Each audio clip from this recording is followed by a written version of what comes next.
Mambo, habari yako? I hope you guys are doing very well. It's me, Mahogany. I'm here with another very helpful video as it relates to the business process here in Tanzania for a company. And I also have some other exciting news as it relates to sole proprietorship. Okay, so let me start with, first of all, welcome to all of my loyal subscribers and to all of my new viewers.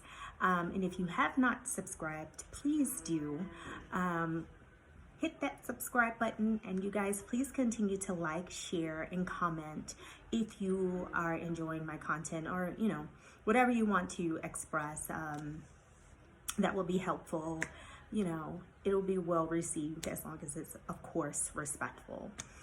Okay, so let me start off with what I have found out. As you guys know, I just wanted to do a sole proprietorship here in Tanzania, and I was going about my way in doing that, and then I was told that it would be best for me to do a company and in partnership with a local, because the process would go a lot faster.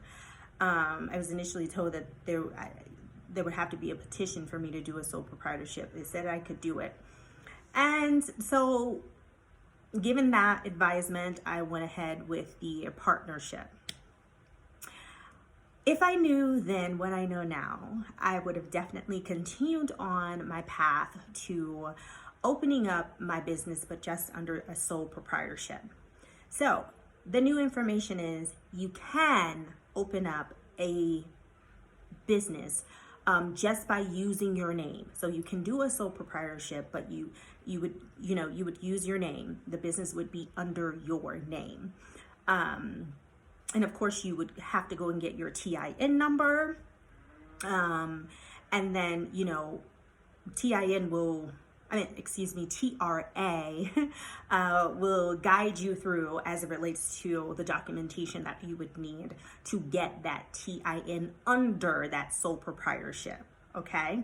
So it is possible for those of you who do want to do a sole proprietorship. You can just put it under your name, okay? And so you could visit your local TRA office, and I'm sure they'd be more than happy to let you know what those documents are. I don't know what they are because that is not the route that I went. Okay, so moving right along. It was such a rough day today, you guys.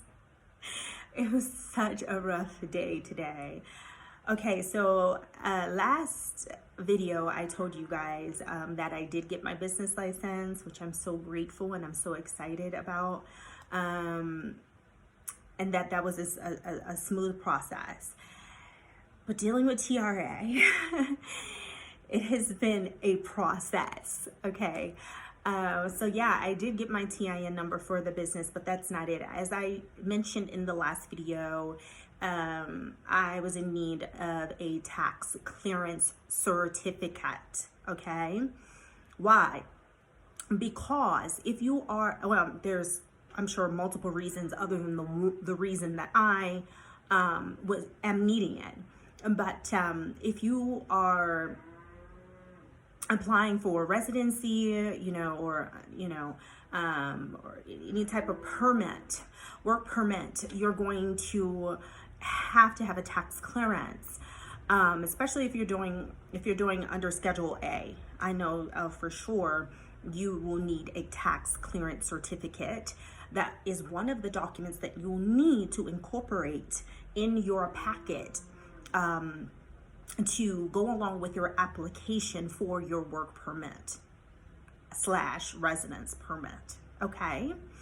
And so getting that tax clearance certificate has not been easy because were so many things that were required that were not disclosed. And you'll find here that they're not very forthcoming with all of the documentation or the information that you'll need so that you can seamlessly, complete whatever it is you set out to complete with TRA. Okay, so this is for those who are coming after me, okay? I'm going to give you the things that you will need if you're wanting to get a tax clearance certificate. Okay, so I told you in the last video that you would have to first request it in writing, okay? So you would have to write and write a letter to TRA, whichever branch that you're going to. Each one, I'm sure, probably has their own PO box number, maybe not, but you would ask them for the PO box number so that you could properly address the letter to that office. So you would write them requesting a tax clearance certificate. Okay, hand it to them. Okay, if you can walk it into someone. Make sure that you get the name of the person and remember the face of the person that you gave the letter to. Okay, let's say you go on a Monday. If they tell you to come back on a Thursday, come back on a Tuesday late evening before they close. I would say maybe around 3 or whatever. Just check on your stuff. Okay. My stuff was just left there and nothing was done to it. So check on your stuff. If they're telling you 3 days later to come back, that's fine, but just let them remember you and just keep going up and checking on it. Hey, I'm just coming in to check on the status of my request. Just seeing where it is in the process. Okay, so you requested in writing. Then this is what you're going to need. They're going to ask you if you have a couple of important things. Okay. They're going to ask you if you have a premises for your business. So of course you do. You've had to submit proof of that to get the TIN and also for the business license. So when they're giving you that TIN number or the TIN certificate for your company, they're going to ask for proof that you have a premises. So of course, the answer to that question is going to be yes. And then they're going to see if any withholdings have been taken out for the amount that the monthly rent amount that you pay for that premises. Very important. Listen up. If the owner of the premises in which you are renting for your business has not taken out the 10% withholding that is required, so let's say it's 400,000 shillings that you pay per month for your premises, let's hypothetically say that, and so they're going to require 10% of that. Okay, so that's, 40,000 shillings, okay, per month that should have been withheld to pay TRA. If the owner has not paid that withholding, guess who's going to be responsible?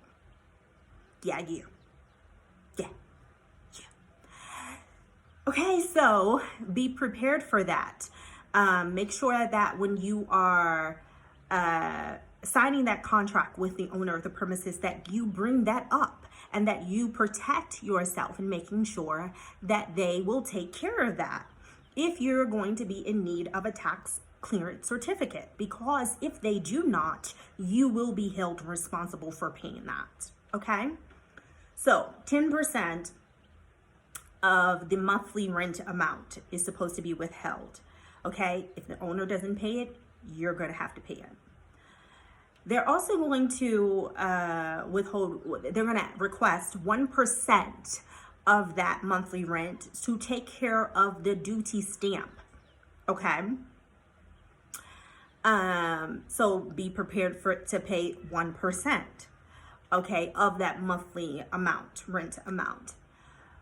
Okay, for the duty stamp. Okay, so we've gotten that out of the way as one of the things that's required for you to get your tax clearance certificate. The other thing, depending upon, this may not be applicable to everyone, depending upon the type of business. So if you are opening up a store, a mini market, a supermarket, okay, they're going to require you. Now, it could be for other businesses as well. I can only speak to the type of business, that or business category that it's applicable to my situation. So if you're going to open up like something like a mini supermarket, supermarket, they're going to require that you get what's called an EMD, okay? EFD. E as in Edward, F as in Frank, D as in Delta. Okay, so that is an electronic fiscal device, okay? So you're going to need to get that. You cannot order it online through another company. There is a company that is contracted, that has an agreement with the government, and they only allow you to purchase it from that particular company. And here in Tanzania, the price for that machine is around 590,000 shillings. 590,000 shillings. So that comes out to, depends on what the current conversion rate is, but maybe about 250 USD or more. Yeah. Okay, cost you a pretty penny.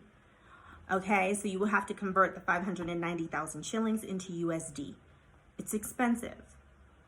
They require that before they will submit your tax clearance certificate for the manager's signature and approval. All right, so it would behoove you that when you're going to obtain your TIN number, and again, this is for a company, okay? When you are going to get your TIN number, and if you know that you will need some sort of work permit, a residency permit, you're going to need, especially if you're going for Class A, you're going to need a tax clearance certificate. If you know that you are going to need this certificate, it would behoove you that when you go in for your TIN number for your company, that you ask one of the officers there if you are required to have an EFD machine for your business. That way you can plan to obtain this machine ahead of time, and you're going to have to present a receipt, a stamped receipt showing that it has been ordered and paid before they will submit your request for approval. Okay? So that way, when you're going in for the written request for the tax clearance certificate, you know that you already have the proof that you have purchased this machine. Excuse me. Oh, bless me. Hey, bless me. Okay, I say. So yeah, so that's what I have for you guys. So yeah, it's important. Just stay ahead of the game. And this is why I do these videos. So that you all don't have to go through what I have gone through and the hustle and bustle and the going back and forth. It was a lot of that. Because, of course we went to a couple of dealers just to see if that dealer was charging the same amount as the other. But yeah, so that's what I have for you guys today. And I hope that this information is helpful and beneficial to you. I am tired. I just want to have my pilau rice And if you haven't had pilau rice in Tanzania, hey, you don't know what you're missing. So yeah, so I want to have my pilau and my kachumbari, which is like a Swahili salad. It's got some onions, it's got tomatoes, it has I think some lime squeezed over it, some carrots in there, cucumber. You know, everybody has their own little spin. I had some the other day, they put mango, it was bomb. Oh my goodness. Okay, so yeah, so just trying to, you know, give my body some good nutrients, so that my vibrations can continue to rise. And yeah, just continue to do my work. I know that I've been absent from Mahogany Speaks Truth, but that is because I am in study mode, okay? And so the next piece of information that I bring to you guys, you know, it's going to be profound. And so I'm not a talking head. Like if I don't have anything that is coming from my soul, you know, to share with you guys, then I just don't post, you know, or if it's something that's not on my heart and my mind to share with you guys. But, you know, I've been really busy on this side, but just been doing my work, my spiritual work. But I will be posting on that channel here soon. So I just thank you all so much for your viewership and your support. And I hope this information is very helpful to you. So until next time, you all be good. Oh, and of course, if you have any questions, you can email me at journeythroughalkebulan@gmail.com. All right.